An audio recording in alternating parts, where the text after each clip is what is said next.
ममता बनर्जी के विषय में बात करते हैं। ममता बनर्जी कल सुप्रीम कोर्ट में ऑनरेबल चीफ जस्टिस के सामने प्रेजेंट हुई थी। हम सबको मालूम है कोलकाता हाई कोर्ट के एक नए भवन की उद्घाटन में ममता बनर्जी ने वहां पर भी चीफ जस्टिस के सामने बड़ी तेजी से बात की थी और कहा था कि न्याय नहीं हो रहा है, देश को बचाना चाहिए, संविधान को बचाना, जो सारे ऑपोजिशन कहता रहता।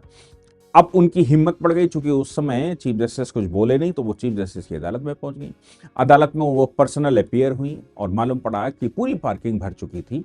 वो पर्सनल अपियर हुई, उन्होंने कहा क्या, कोई नई बात नहीं कही। मतलब अगर वो एसआईआर के विषय में कोई ग्राउंड लेकर आती, कुछ उनके पास मुद्दा होता तो समझ नहीं, वो केवल एक पॉलिटिकल स्पीच जो सुप्रीम कोर्ट के सामने दी गई। उन्होंने कहा मैं फोल्डेड हाथ जोड़कर कहती हूं मुझे 5 मिनट दे दीजिए। चीफ जस्टिस ने कहा तुम्हें 5 मिनट नहीं, हम तुम्हें 15 मिनट देंगे।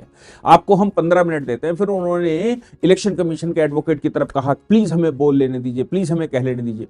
उन्होंने भी कहा भाई कह लो, लेकिन क्या कहोगी। सुप्रीम कोर्ट ने यहां तक कहा तुम्हारी वेल वर्स्ड, मतलब वेस्ट बंगाल की एक बड़ी टीम सुप्रीम कोर्ट को रिप्रेजेंट करती है, आपकी लीगल फेटर्निटी बहुत स्ट्रांग है, फिर भी आप क्यों आई। मतलब सवाल यही है कि जब तुम्हारे पास लीगल टीम है, तुम्हारे पास एडवोकेट जनरल है, तुम्हारे पास बड़ी टीम है, फिर क्यों। फिर इसलिए क्योंकि ममता बनर्जी चुनाव में घुस चुकी हैं और चुनाव वो सुप्रीम कोर्ट के माध्यम से लड़ना चाहती हैं।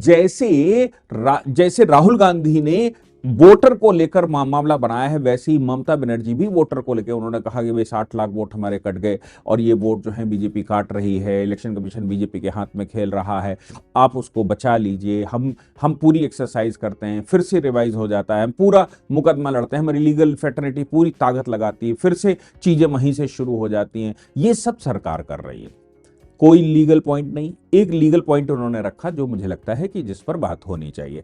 उन्होंने एक लीगल पॉइंट ये रखा कि जो महिलाएं हैं उनकी शादी होने के बाद सरनेम चेंज हो जाता है, सरनेम चेंज होने की वजह से एसआईआर वाले जो एसआईआर करने जा रहे हैं वो उस सरनेम के आधार पर उसको दोबारा वोट नहीं बनाते, कहते ये नाम सेम नहीं है। ये बात एड्रेस होनी चाहिए। लेकिन सुप्रीम कोर्ट ने नोटिस इशू करते हुए, हालांकि एसआईआर का मामला जब से बिहार चुनाव चल रहा है तब से लगातार और जस्टिस सूर्यकांत की अदालत में चल रहा है, लेकिन फिर भी ममता बनर्जी खुद प्रेजेंट हुई क्योंकि बंगाल का चुनाव है, बंगाल के चुनाव में SIR 50 lakh vote 60 lakh vote cut गया है। वो कह रही हैं कि भाई ये बीजेपी करवा रही है। चीफ जस्टिस ने इस मामले में भी कहा मैं पूरा सुनूंगा। पूरा सुनने के बाद उन्होंने कहा मैडम को बोलने दो, मैडम पूरी बात कह ले। मतलब इलेक्शन कमीशन के एडवोकेट को कहा कि पूरी बात कह ले, मैडम को बोलने दो। और इसके बाद उन्होंने नोटिस शुरू कर दिया। उन्होंने कहा कि कोई भी गलत नहीं होने दिया जाएगा, एसआईआर के मामले में कुछ गलत नहीं होने दिया, किसी का जेन्युइन वोट नहीं कटने दिया जाएगा और जबरदस्ती का कोई काम नहीं होगा। ये लगातार वो पिछले 6 महीने से कह रहे हैं जो चुनाव का चल रहा है।